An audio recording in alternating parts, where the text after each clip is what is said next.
Attorney Kaufman, good morning. Good morning. How are you today? I'm perfectly well. And so is the former president, who's in good spirits.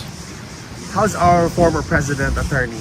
As I told you, he's in good spirits. I've just come out from a legal visit with him here at the prison.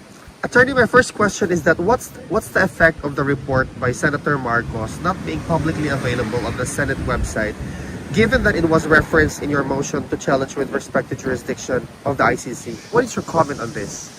Well, I believe that the report has now been restored to the official website. I'm not going to get into the legal arguments. As you may be aware, the prosecution have argued that Mr. Duterte is a flight risk, and they based that inter alia on the argument that he has expressed through his counsel that his surrender to the court was essentially an illegal rendition. We believe that the report counters that. We believe that raising an argument as to the legality of the surrender is a legitimate legal argument. But once again, I'm not going to get into the nitty-gritty of it. This is litigation, and litigation should be conducted in court. Yes. Thank you, attorney.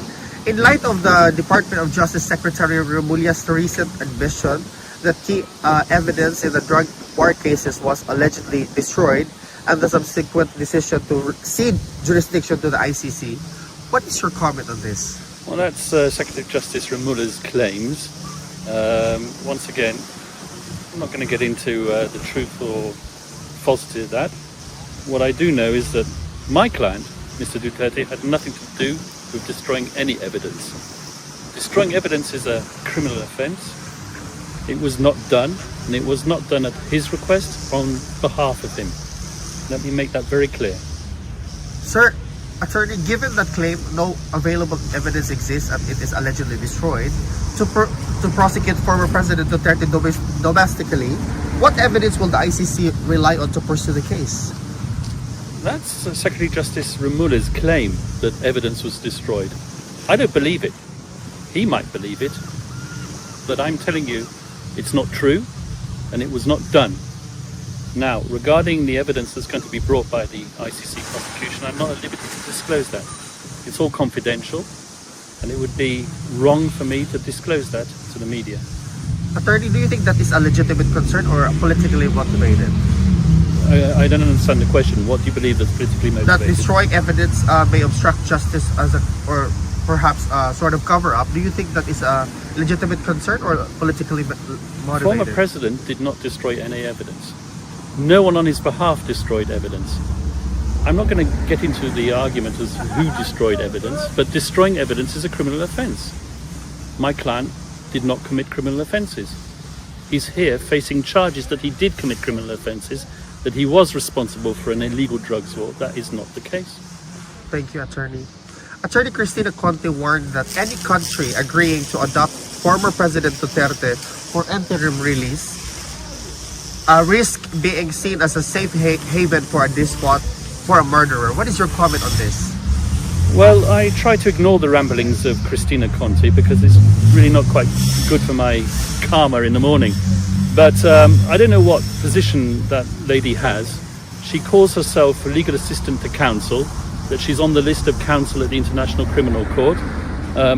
I know that she's in communication with the Office of the Victims at the International Criminal Court. I believe that her comments, if they're true, I haven't seen them in the media yet, would be basically interference, and it would be unethical interference with the litigation that's currently being conducted on the subject of interim release. Attorney, in light of the court's decision to dismiss your request to disqualify Judges Ganso and Flores, do you intend to pursue a motion for reconsideration to that? No, I'm not going to. As I've said yesterday, that there has been new information which has come to light. I can't disclose that information, but it does affect the whether or not I would want to seek reconsideration of the request to disqualify. I don't believe there's a need for that anymore. Okay. Attorney, I hope that you'll be able to answer this question.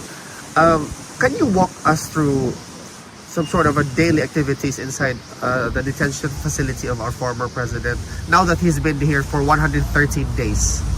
Well, his days are occupied by legal visits and family visits. That's all I can say on the matter. Attorney, a resolution has been filed urging the House of Representatives to oppose efforts to grant interim release and repatriation of former President Rodrigo Duterte. Will this have any impact on your request for interim release? I don't want to comment on politics. I'm a lawyer. I deal with legal matters. Attorney, the DOJ has offered protection and assistance to witnesses in the case against former President Duterte. This seems to be in contradiction to President Marcos' earlier statement that Philippines would not assist in any way. Malacanang now says that it isn't direct cooperation with the ICC. Do you agree? Once again, that seems to be touching on politics. If witnesses come to court and they've been paid to come to court, then we will establish that when we cross-examine them. Does our former president have any message to the Filipino people? Respect the judicial process. That is his consistent message. Unfortunately, it seems that from some of the comments that you've been presenting me today by supposed counsel or legal assistance at the International Criminal Court, there is some form of non-respect for the judicial process, especially if comments are being made that countries offering Mr. Duterte interim release are basically offering a safe haven for despots.